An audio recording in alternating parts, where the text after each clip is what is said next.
I left my cabin for 3 years and came back to find the HOA claiming my home as their own. 3 years, that's how long I stayed away, long enough for the pine trees to grow taller than the roof, and for the dust to settle on memories I'd tried to forget. When I turned onto my gravel driveway, I expected silence. Instead, I found a shiny red sign nailed to my gate. No trespassing HOA property. I laughed at first. Then I saw the second sign. And the third. They surrounded my cabin like warnings on a war zone. Her name was Margaret Reeves, head of the New Pine Hollow HOA. In 3 years, she'd turned the quiet forest retreat into a regulated community. She approached me as I unpacked. "Sir, you're trespassing," she said, clipboard in hand. I smiled. "On my own land." She flipped her binder open. Lot 42 was abandoned. The HOA reclaimed it. Reclaimed, I repeated. That's one word for stole. That night I sat in the dim light of my cabin's single lamp, the air heavy with dust and memory. The faint smell of cedar still lingered from when my wife and I built this place, plank by plank, years ago. My hands shook as I rummaged through the worn wooden chest by the bed, the one where I'd kept all my important papers before I left. Tax receipts, property deeds, utility bills, all in my name, all neatly folded the way she used to do. I laid them out across the table like a timeline of my life before everything fell apart. The more I stared, the more it didn't make sense. If I never sold the land, how could the HOA possibly claim it? They had signs posted everywhere: private property, no trespassing, even one that said, community-owned lot. The gall of it. I took a deep breath and kept searching. My fingers brushed across envelopes sealed with dust, yellowed at the edges. County records, insurance notices, old letters from neighbors offering condolences after my wife's death, all fragments of a life I had abandoned. Then beneath it all, I found it. A letter from the county, official seal, dated 2 years ago. I unfolded it slowly, the paper crackling like dry leaves. Transfer notice, notice of ownership, Mr. Walker. This notice serves as confirmation that the property located at parcel 8823, Lakeview Ridge Cabin, has been officially transferred to the Lakeview Ridge Homeowners Association as of the 15th of July, pursuant to authorization under your signature. Please note that this change has been entered into the county registry and is effective immediately. My name, my full name, was printed neatly at the bottom, and next to it, a signature. My signature, only it wasn't mine. The loops were too tight, the slant too steep. Whoever forged it knew what they were doing. It was close enough to fool anyone who didn't know me, but I did. I'd signed that name 1,000 times. My stomach twisted. Someone had stolen my land. For a few long seconds, I just sat there, staring at the letter as the edges trembled between my fingers. The ticking of the old clock on the wall grew louder and louder, like it was keeping time with my heartbeat. I ran my thumb over the seal again, embossed, real, official, which meant this wasn't just a scam letter. This was on record. Someone had gone through legal channels, filed paperwork, and convinced the county I'd signed off on it. But who? The HOA president. The one whose smug face I'd seen earlier that day when she called me a trespasser. Victoria Hale, that was her name, the self-proclaimed guardian of community order. I could still hear her voice from that afternoon, cool, rehearsed, dripping with authority. "This property now belongs to the association, Mr. Walker. You can't just show up here and make claims." Claims? My home was a claim to her. I folded the letter carefully and placed it next to the deed, my original deed, signed years before she ever stepped foot in this valley. The contrast between them was almost poetic. One document built on truth and sweat, the other on fraud and arrogance. As the night deepened, I pulled out an old whiskey bottle from the cabinet and poured myself a glass.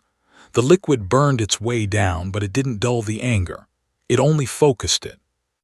There was a time I would have let it go back when my grief made me too tired to care. But this wasn't about me anymore. This was about the life my wife and I built together, the porch she painted, the garden she planted, the cabin she said felt like forever. I couldn't let them erase that. I spent hours comparing the two signatures under the yellow glow of the lamp, circling every difference. I noticed the W in Walker mine always began with a sharp, deliberate downstroke. The forgery looped it lazily, as if done by someone who practiced from a photo. Amateur mistake. By the time the first light of dawn seeped through the curtains, my table was covered in documents, scribbled notes, and a single question written on a torn page. Who had access to my records? There was only one place that could have processed this fake transfer: the county clerk's office. I grabbed my coat, folded the forged letter into my pocket, and stepped outside. The cold morning air hit my face like a warning. The lake was still, the forest eerily quiet. But under that silence I could feel something brewing, a storm not of weather but of truth. I locked the cabin door and glanced back one last time. The "No Trespassing" sign nailed to my own fence stared at me like an insult. I yanked it off, snapped it in half, and threw it into the fire pit. As the plastic burned, I whispered, "You took the wrong man's land." I didn't know it yet, but that forged letter wasn't just a mistake, it was a thread. And once I pulled it, the entire web the HOA had spun would start to unravel.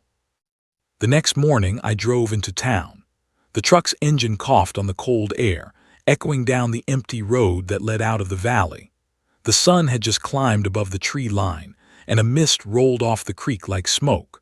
For a moment I almost turned around, part of me still hoping it was all some misunderstanding, a clerical mistake that could be fixed with a phone call. But the letter in my jacket pocket said otherwise. I stopped at the old gas station near the edge of town, the one that still had the rusted Sinclair sign out front and a bell that rang whenever someone drove over the hose. The place hadn't changed much. Same chipped paint, same smell of oil and pine. As I was filling up, a familiar voice called from behind me. "Walker, that you?" I turned and saw Tom Keller, my old neighbor. His beard was whiter now, his posture a little stooped, but his eyes were sharp as ever. Tom had been around since the first cabins went up near the ridge. He was the kind of man who noticed everything, not because he was nosy, but because he cared about what people built with their hands. "Well, I'll be damned," he said, grinning as he walked up. "Didn't think I'd see you again after you took off." "Didn't think I'd come back," I admitted. He nodded, studying me. "Heard you had some trouble up at the old place. HOA been busy." I sighed. "Busy stealing land, you mean?" Tom's grin faded. He looked around as if checking for eavesdroppers, then leaned in closer. His voice dropped to a whisper that carried more weight than a shout. "You didn't hear this from me, but Margaret's been doing more than just enforcing HOA rules." "Margaret?" He nodded. "Margaret Hale, president of the Lakeview Ridge HOA, the one who made herself queen of the mountain while everyone else just pays dues." "Yeah," I muttered. "She's the one who told me my cabin was community property." Tom exhaled through his nose, shaking his head. "That figures. You see, she's been going around claiming any lot that looks empty or abandoned. Folks move away, die, whatever, she swoops in, calls it unmaintained property, files a fake claim through the county, and transfers ownership to the HOA. Then she sells it off to developers for kickbacks." I froze. The letter, the forged signature.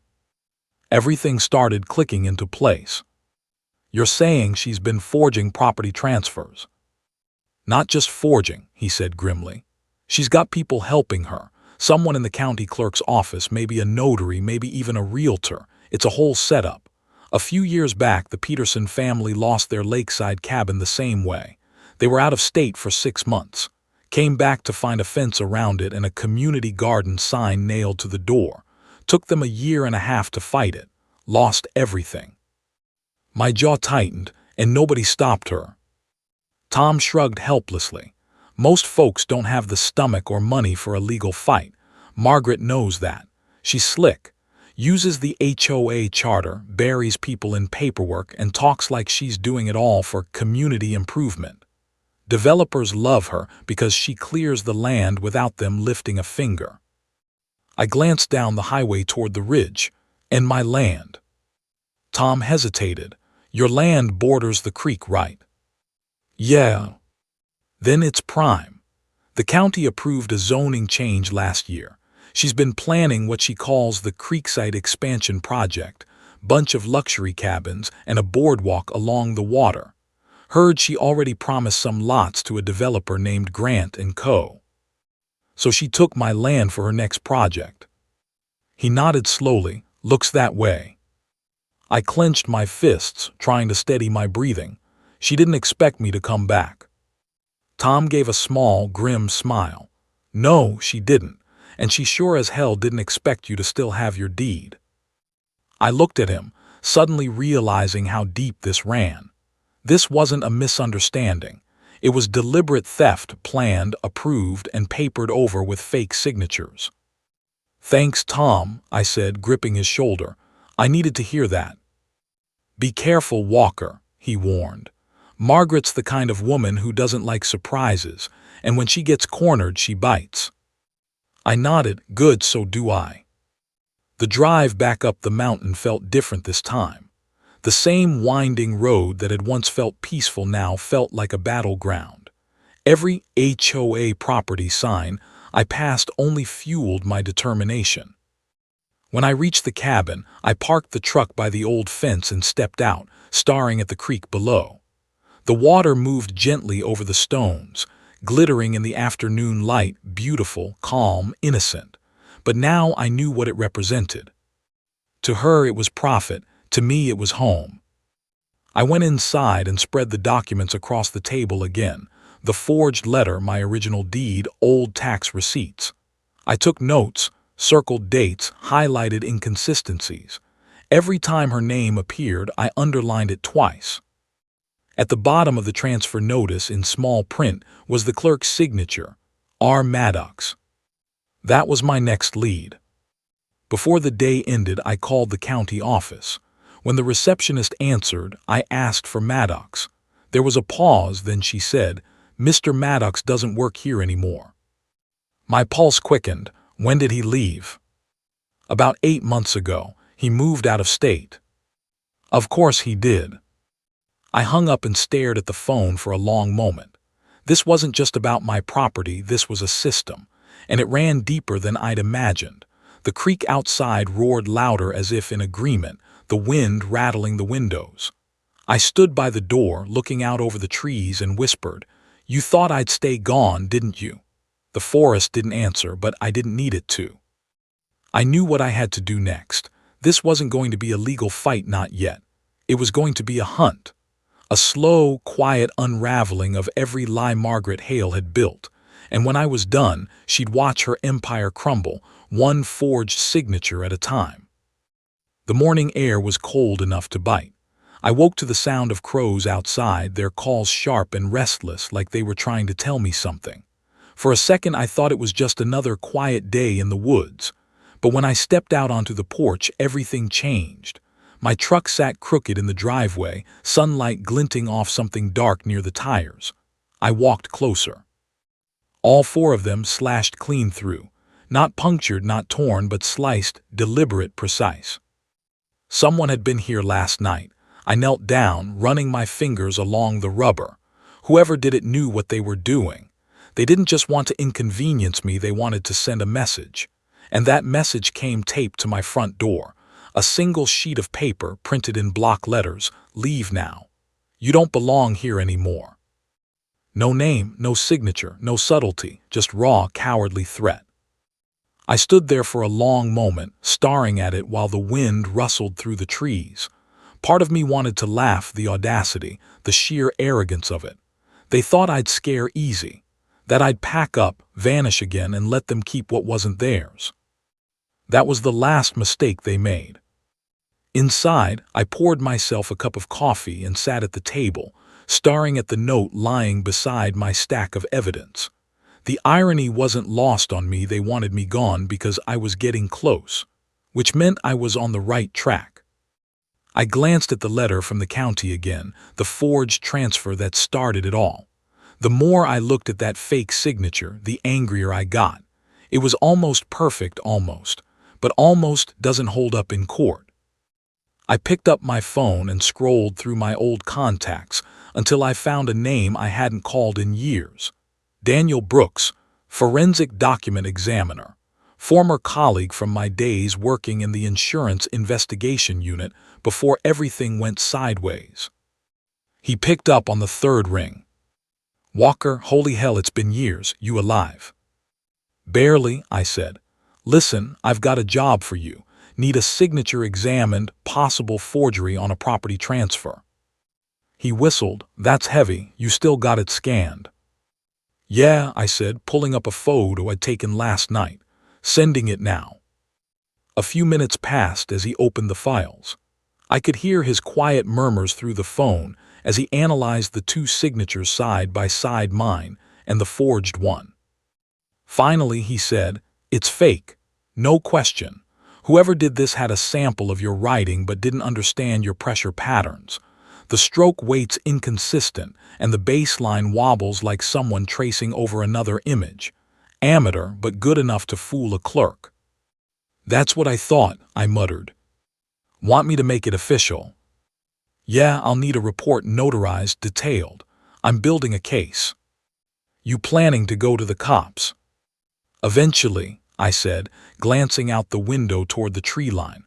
"But not before I know who forged it." Daniel sighed.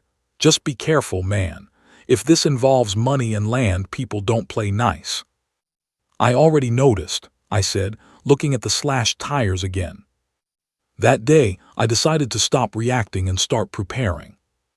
I drove my ATV down to the hardware store in town, the one that wasn't under HOA control, and picked up a box of security cameras, motion sensors, and a floodlight system. The cashier gave me a curious look as I hauled everything to the counter. "Expecting trouble?" he asked. "Already found me," I said flatly. Back at the cabin, I spent the afternoon setting everything up. Cameras by the gate, on the porch, near the creek. Motion lights by the driveway. I rigged one camera facing the forest trail that led up from the ridge, the only path someone could take without being seen from the road. By sunset, my property looked less like a cabin and more like a watchtower, and that was fine by me. When darkness fell, I sat by the fire with my laptop open, watching the camera feeds flicker to life one by one. Each time the wind moved through the trees, the sensors picked up shadows, deer maybe, or maybe not. Every creak, every rustle outside made me tense, but instead of fear, I felt something sharper: focus. I wasn't just defending a home anymore. I was preparing for war. Around midnight, my phone buzzed. It was Daniel again. "Got something for you," he said. "I ran the metadata from the transfer document you sent. The digital file originated from a county system, but it was modified afterward. Someone with admin access adjusted the timestamp and uploaded a forged signature overlay. Whoever did it had access to internal records." My grip on the phone tightened. So it was an inside job. Yeah, and here's the kicker: the upload originated from a workstation registered to a user named M. Hale. Ring any bells? Margaret, of course. She didn't even bother to hide it. She used her initials, confident no one would look too closely. I sat back in my chair, staring at the flickering fire. "She forged it herself," I said quietly. "She actually did it." "Looks that way. You want me to forward everything to the sheriff?" "Not yet. I need proof she's behind more than one document. If I go now, she'll just claim it was a clerical error." Daniel hesitated. "You're playing a dangerous game, Walker." I smiled grimly. "So is she." The wind howled outside, rattling the porch boards. I glanced at the door, the same door that had carried that threat just hours ago. The paper still sat on the table beside me, its message burned into my mind. "Leave now. You don't belong here anymore." I leaned forward and whispered to the empty room, "You should have finished the job when you had the chance." Because now I wasn't leaving. Now I was hunting. I'd expose every lie, every false deed, every crooked deal Margaret Hale had signed. And when it was over, she'd have nowhere left to hide, not behind her title, her board, or her carefully manicured community. As the firelight flickered against the cabin walls, I checked the camera feeds one last time. The forest stood still, silent, but I could feel eyes watching from the dark. "Come on," I muttered. "Try me." For the first time in years, I felt alive. The fear was gone, replaced by something colder and far more dangerous: purpose. And somewhere beyond the creek, I knew Margaret was starting to realize the same thing I already had. She didn't just steal a man's land, she woke him up. The footage came in first. I was half asleep when the alert buzzed on my phone: motion detected near the creek at 2:03 a.m. I rubbed my eyes, opened the app, and watched the black and white feed flicker into focus. The camera by the boundary fence had caught movement: 3 figures, bundled in jackets, moving with purpose. The timestamp blinked in the corner. 2:04 a.m. One of them carried a flashlight, the beam cutting through the mist like a blade. They were talking in low voices, but the audio was faint, just enough to make out the tone, not the words. I leaned closer to the screen as the figure in front stepped into clearer view: Margaret Hale's husband, and right behind him, 2 of her HOA board members. They weren't trespassing for curiosity or maintenance. They were working. One of them pulled a metal post from the ground, my old boundary marker, still showing the faded red paint I'd applied years ago to mark the property line. The other carried a hammer, using the claw to pry the wooden sign loose from the post. Then they started digging. I felt my pulse spike. They weren't just removing signs, they were erasing evidence. My fence, my markers, my line of proof that this land had been mine long before Margaret's HOA ever existed. The camera caught everything: faces, license plate, even the flashlight beam reflecting off the shovel blade. I saved the footage immediately and backed it up to 3 different drives. I wasn't about to let it vanish the way my land almost had. When the sun rose, I didn't even make coffee. I sat down at my desk, opened my laptop, and checked my email. There was a new message from Daniel Brooks. Subject: confirmed, it's a trace copy. I opened the attachment, a detailed 10-page forensic analysis of the transfer form. His notes were meticulous: magnified images, stroke comparisons, line weights.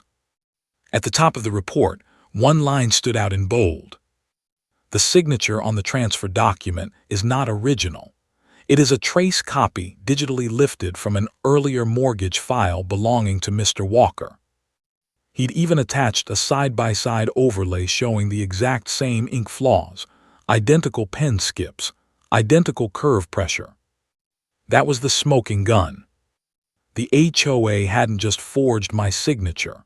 They stolen it from official county records, which meant someone inside the system helped them access my mortgage file. Inside help again. I took a deep breath, grabbed the flash drive with the footage, the printed analysis, and my deed, and headed for the county recorder's office. The building sat on Main Street, a square concrete structure with peeling white paint and a faded flag waving half-heartedly above the entrance. Inside, the fluorescent lights hummed overhead, the air stale with paper dust and bureaucracy. The clerk behind the counter, a woman in her 40s with reading glasses and a sharp, cautious gaze, looked up as I approached. "Morning," I said, placing the folder on the counter. "I need to report a fraudulent transfer." Her eyebrows rose slightly. "That's a serious accusation, sir. Do you have documentation?" I opened the folder and spread out the pages: the forged letter, Daniel's analysis, and still shots from the surveillance footage. Her expression changed from polite curiosity to outright alarm as she scanned the material. "These are county-sealed documents," she said, frowning. "Where did you get the original?" "They were mailed to me 2 years ago. I left the property after my wife passed away, but I never sold it. When I came back last week, the HOA claimed ownership using that forged transfer. She adjusted her glasses and looked again at the analysis. The signatures clearly traced, and this metadata indicates access through the county archive. That means whoever did this had login credentials. Any idea who that could be? I asked. She hesitated. A few people have that level of clearance, but one of them, R. Maddox, left the department last year under questionable circumstances. There was talk of unauthorized document downloads, but nothing was proven. My chest tightened. Maddox again. So this isn't the first time something's been altered. Not officially, she said carefully, but let's just say I've had suspicions. I leaned closer. If this gets investigated, how far could it reach? She looked around, lowering her voice. If the county verifies that an HOA used forged transfers and illegally recorded deeds, it could invalidate every transaction tied to that charter. Every lot, every sale, every contract. Sir, this could invalidate the HOA charter for the whole community. Her words hung in the air like thunder. Are you saying, I asked slowly, that if I can prove this, the entire HOA collapses? She nodded. Legally, yes. Their authority would evaporate. The land would revert to original ownership pending review. I felt a grim satisfaction settle in my chest. The kind that comes when you realize the enemy built their empire on a foundation of lies. She handed me a form. File this complaint officially. We'll assign a case number. But I'll warn you, once this hits the county's internal review, people will notice. If what you're saying is true, there are a lot of powerful folks who won't like it. Story of my life, I said, signing the complaint. By the time I stepped outside, the sky had turned gray, clouds rolling over the ridge like bruises. The air carried that electric tension that always came before a storm. Fitting, I thought. A storm was exactly what was coming. I drove back toward the cabin, but not before stopping at the sheriff's office. I didn't trust the HOA, and I sure didn't trust Margaret's people not to retaliate again. Deputy Harris, a broad-shouldered man with a mustache that looked like it belonged in another decade, met me at the counter. "What can I do for you?" he asked. I handed him a copy of the footage. Trespassing, vandalism, possibly evidence tampering. He frowned as he watched the short clip of Margaret's husband tearing down my markers. "That's on your property. Every inch." He leaned back in his chair. "You know who they are." "Yeah, HOA board members, and the president's husband."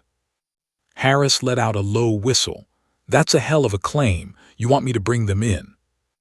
"Not yet, just log it, make it official. I want a record, something I can point to when this blows open." He nodded, taking the flash drive. "You're playing it smart, just watch your back. People get mean when money's involved." "I noticed," I said. By the time I got home, the wind had picked up. The trees groaned under its weight and the creek churned with white foam. I sat on the porch, watching the storm roll in, the first drops of rain darkening the steps. Inside, my laptop pinged another notification from the camera system. I opened the feed. A car had stopped at the bottom of the hill, headlights off. A shadowed figure stepped out, staring up toward the cabin. Even through the grainy feed, I knew that silhouette. The stance, the posture, proud, stiff, unbothered by the rain. Margaret Hale. She didn't come closer. She didn't need to. Her message was clear. This was her territory, or at least, she thought it was. I leaned back, watching her stand there for another minute before she turned and disappeared into the darkness. I exhaled slowly. She knew. She'd heard about the footage, the complaint, maybe even the investigation already in motion. And now she was nervous. Good. Because for the first time since I returned, the balance was shifting. This wasn't just a property dispute anymore. It was exposure, a reckoning. As thunder rolled across the valley, I closed the laptop, stood by the window, and watched the storm swallow the ridge. Margaret Hale had built her power on stolen signatures and fear. But now, the truth had a signature of its own, mine. and I intended to carve it back into the land she tried to erase. HOA meetings were usually dull, drawn-out discussions about parking permits, lawn heights, and mailbox colors. But that night, the air inside the Lakeview Ridge Community Hall felt different, thick, charged. I could feel it before I even stepped inside. The muffled voices, the scraping of chairs, the faint hum of tension beneath the polite chatter. They didn't know it yet, but this was the night everything changed. Through the glass doors, I saw Margaret Hale standing at the front, polished and composed as always, a smile glued to her face, clipboard in hand, pearls glinting under the fluorescent lights. Around her sat the usual board, smug, self-assured, armed with binders and printed agendas. The meeting was already in session. I pushed the door open. The sound echoed across the room like a gunshot. Heads turned. Conversation stopped mid-sentence. Gasps rippled through the crowd as they recognized me, the man they thought had left for good, the one their HOA president had declared a trespasser. Margaret's hand froze mid-motion. Her smile faltered. "Mr. Walker," she said sharply, voice cutting through the silence. "You're not allowed here. This is a closed meeting for HOA members only." I took a slow step forward, my boots heavy on the hardwood floor. Every eye in the room followed me. "Then maybe," I said evenly, pulling a folder from under my arm, "you should tell that to the county investigator. They're on their way." The words hung in the air like smoke. Margaret's expression stiffened, that perfect mask cracking for the first time. "What are you talking about?" she demanded, her tone too quick, too defensive. I dropped the folder onto the table in front of her. The stack of papers hit with a sharp thud. A few sheets slid out, copies of the forged transfer form, Daniel's forensic report, and high-resolution stills from my surveillance footage. Her eyes flicked down at the evidence. Her knuckles whitened around her clipboard. "I think you know exactly what I'm talking about," I said, my voice steady, calm, too calm. "That's a report confirming the transfer document you filed was forged. The signature, not mine. A trace copy lifted straight from my mortgage file." A wave of murmurs swept through the room. Board members leaned in, whispering frantically. A few residents in the back exchanged shocked looks. "Those are serious accusations," Margaret said finally, her voice tight, "and highly inappropriate for a public setting. You need to leave now." I smiled faintly.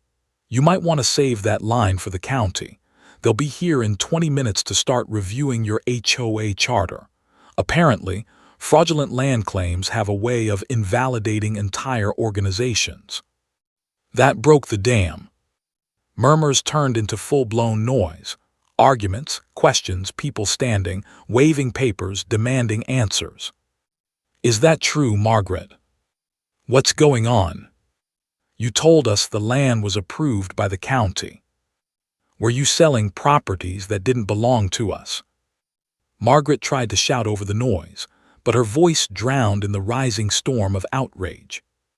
"Everyone please, let's remain calm."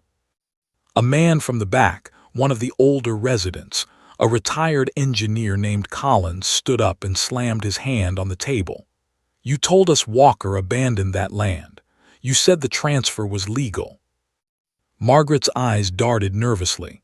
I was told it was.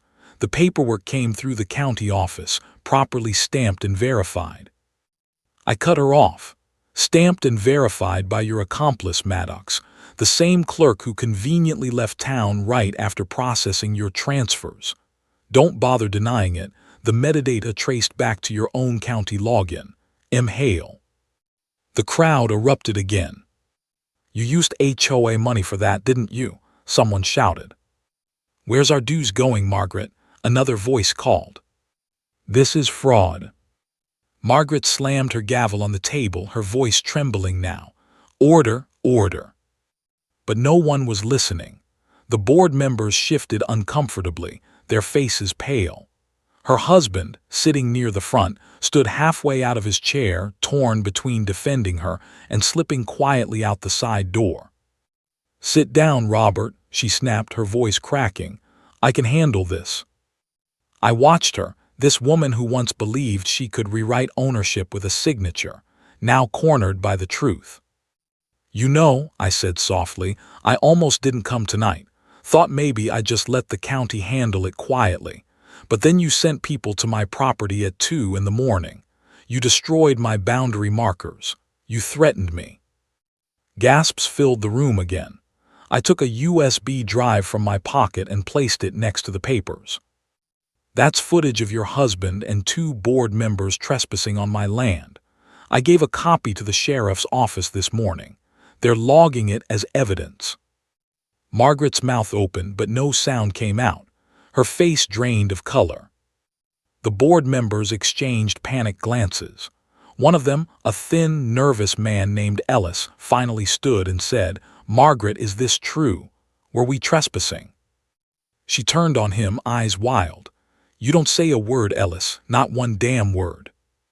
But it was too late. The crowd had turned. The whispers became accusations, and the room, once hers, now belonged to chaos. Residents stood up, some shouting, some leaving in disgust. One woman, the HOA treasurer, quietly packed her briefcase and walked straight out the door, shaking her head. Margaret looked around, realizing her kingdom was falling apart piece by piece, and for the first time she looked afraid.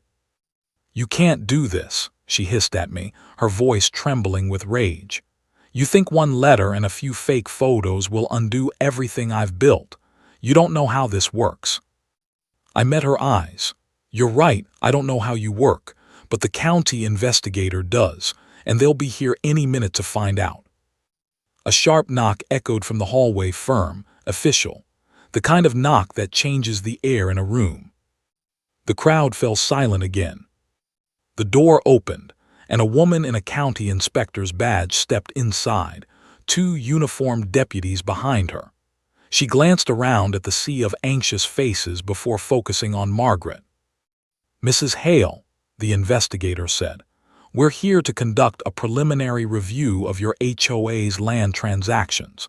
We received a formal complaint backed by forensic evidence." Margaret's voice barely rose above a whisper. "You can't just barge in during a meeting." The investigator smiled coldly. "Actually, ma'am, that's exactly what we can do." The room erupted once more, a mixture of gasps, relief, and disbelief. I turned to leave. My job here was done. As I reached the door, I heard Margaret's voice behind me, shrill, desperate, breaking apart. "You think you've won, Walker? This isn't over." I paused, hand on the doorframe, and looked back at her, the woman who had stolen, threatened, and lied, now surrounded by her own crumbling empire. I said quietly, "It's just getting started." Then I walked out into the night, leaving the chaos and shouting behind me. The cold air hit my face like a promise. For the first time in years, the land felt like mine again, not just by deed, but by truth. And as I looked out toward the dark outline of the ridge, I knew one thing for certain. By the time the county was done, Margaret Hale wouldn't just lose the land. She'd lose everything. By morning, word spread like wildfire. It started with whispers, fragments of last night's chaos drifting through the neighborhood. People peered out from behind curtains, watching as unmarked cars rolled through the subdivision, plainclothes officers stepping out with clipboards and badges. Then came the phones. Calls, texts, emails. Screens buzzed with screenshots of county records and headlines that hadn't even hit the papers yet. Lakeview Ridge HOA under investigation for fraud. President accused of forgery and property theft. Community in crisis as charter faces revocation. By noon, the entire town knew. Half the HOA board resigned before the sheriff even arrived. They packed up their folders, shredded their files, and vanished behind locked doors. Those who stayed behind tried to explain it away. "It's all a misunderstanding. Margaret just made a clerical error." Things got blown out of proportion, but no one was buying it anymore. I watched from my porch as the official cars pulled up to the community hall. The same hall where Margaret Hale had ruled like royalty, now surrounded by flashing lights and yellow tape. She stood out front, arguing with the deputies, still trying to control the situation. She wore her trademark navy blazer, though it hung a little looser now, her hair disheveled from a sleepless night. Her voice carried across the parking lot, shrill and panicked. "You can't do this. This is private property. You have no right." One of the deputies interrupted her with calm authority. "Ma'am, we have a warrant signed by the county judge. Step aside." Her hands trembled as she clutched her clipboard like a shield. Behind her, the investigator I'd spoken to last night walked past the line of flashing lights, holding a sealed evidence box, my documents, my footage, and everything else that tied Margaret's name to her downfall. It was poetic. Neighbors began to gather, their whispers thick with equal parts satisfaction and disbelief. Some had been afraid of Margaret for years, bullied into silence by fines and threats of noncompliance. Others had blindly supported her, convinced she was keeping the neighborhood in order. Now they all stood together, watching the Queen of Lakeview Ridge lose her crown. I leaned on my porch railing as the deputies led her toward the cruiser. She spotted me instantly, eyes narrowing, face twisted in disbelief, like she couldn't fathom that I had been the one to bring her down. Her lips curled into a bitter sneer. "You ruined everything," she hissed, voice cracking with fury and exhaustion. I met her gaze and said quietly, "No, you did that when you touched my land." She tried to lunge forward, shouting something else, but the deputy held her back and guided her into the car. The door shut with a solid, final click.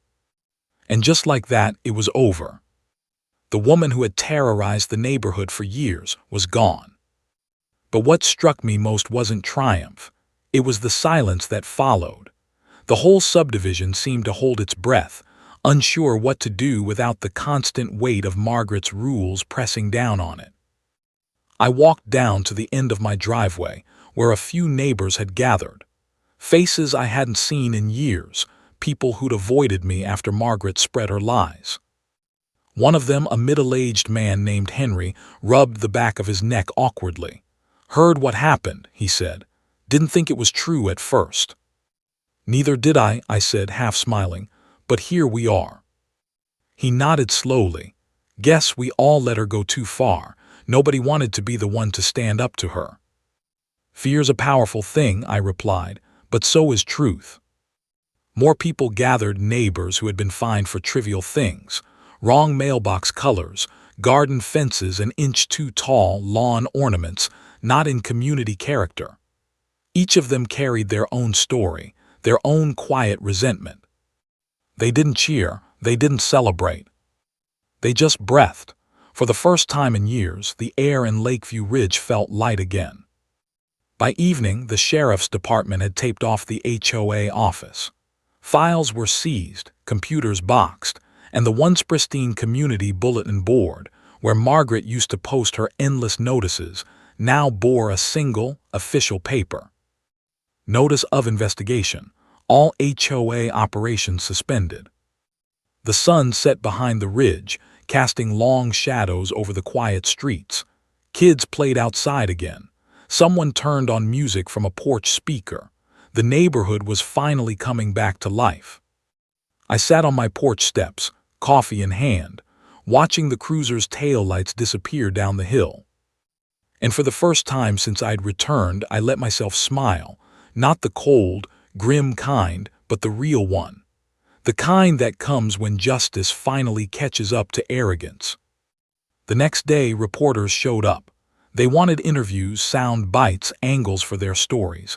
I kept it simple. "I just wanted my land back," I told them. "That's all." They pushed for more, but I didn't give it, because the truth didn't need embellishment. Margaret had written her own ending the moment she forged that signature. In the following weeks, everything began to unravel further. County officials discovered that Margaret had diverted HOA funds into a maintenance reserve, an account that didn't exist on paper but led straight to her personal checking. Residents filed lawsuits. Former board members turned witnesses.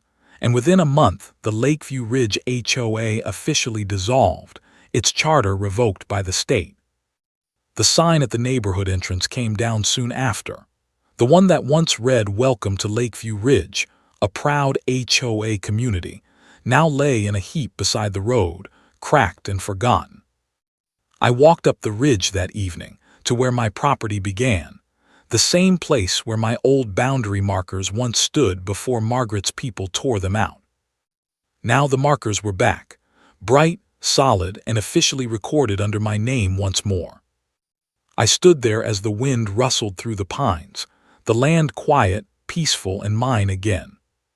For 3 years, they'd tried to erase me, rewrite my history, steal what was rightfully mine.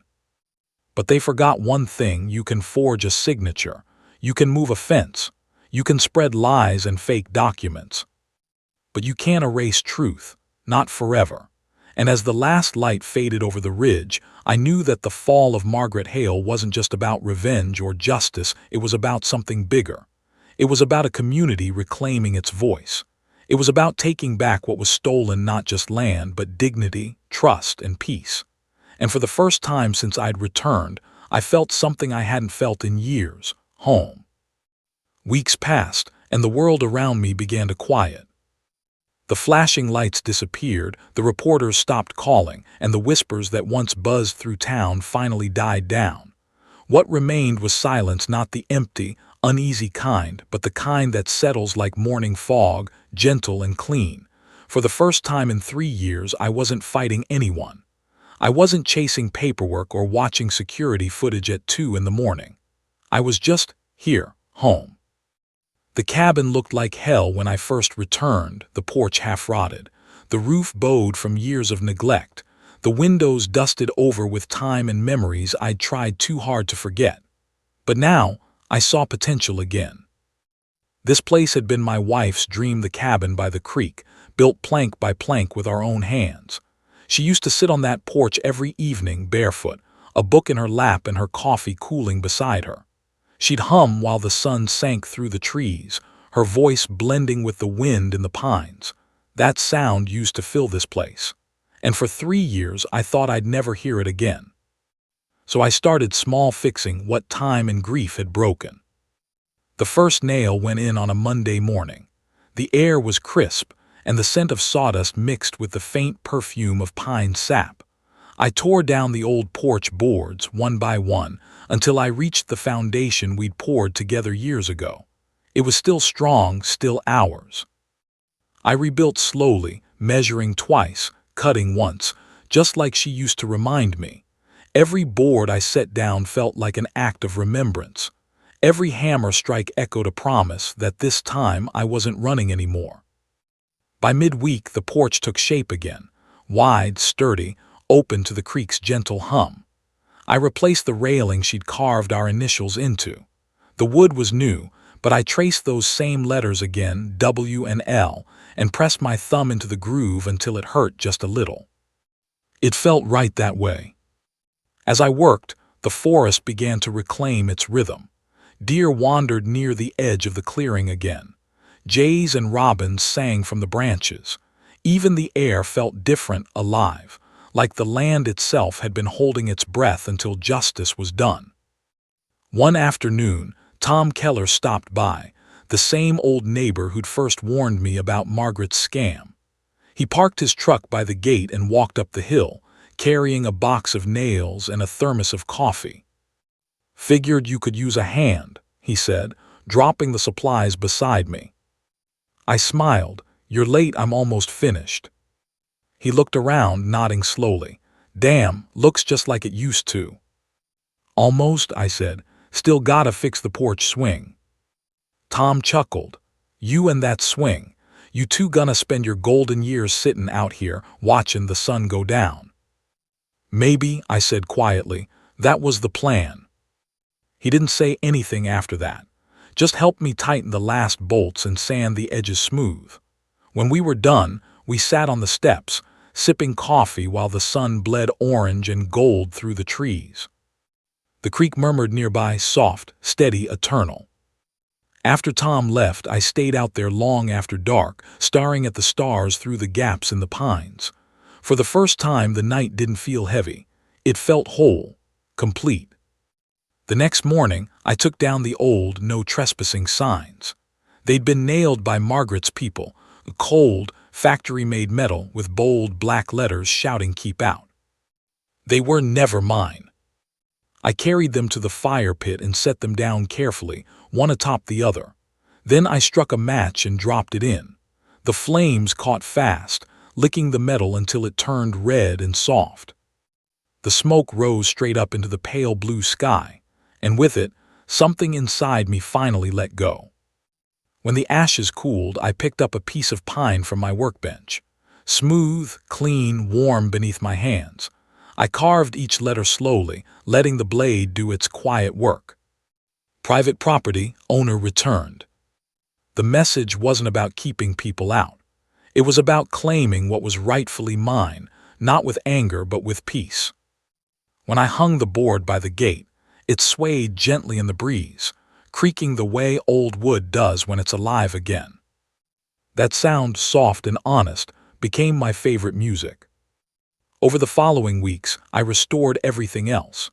The roof, the shutters, the old fire pit where my wife and I used to roast marshmallows on summer nights. I even fixed the small wind chime she'd made from river stones and copper wire. It hung from the porch beam now, catching the sunlight and scattering it in tiny sparks across the deck. Sometimes I'd catch myself talking to her out loud while I worked, telling her about the deer tracks I found near the creek, the hawk that kept circling the ridge, the way the air smelled before rain. I didn't know if she could hear me, but I liked to think she could. When the work was finally done, I took a walk down to the edge of the property, where the creek curved around the hill, sparkling beneath the late afternoon sun. The reflection of the cabin rippled in the water, framed by trees and sky. It looked like a postcard from another life. I sat on a flat stone and watched the current move, smooth and steady, like time itself. Somewhere above, a hawk cried, its wings carving through the air, and in that moment I realized something. I'd spent years running from this place because it reminded me of everything I'd lost. But maybe, all along, it was waiting for me to come back, not to mourn, but to rebuild. The land hadn't given up on me. It had just been waiting for its owner to return. That night, I sat on the porch swing newly hung, freshly oiled, and watched the moon rise over the ridge. The cabin creaked softly in the cool breeze. The chimes sang. I felt her there not as a ghost, but as a memory alive in every nail, every board, every breath of pine-scented air. And as I leaned back, the stars scattered across the black sky like silver dust, I whispered, "We're home." For the first time in 3 long years, I truly meant it. The land, the house, the silence, all of it was mine again, not as a possession, but as a promise kept.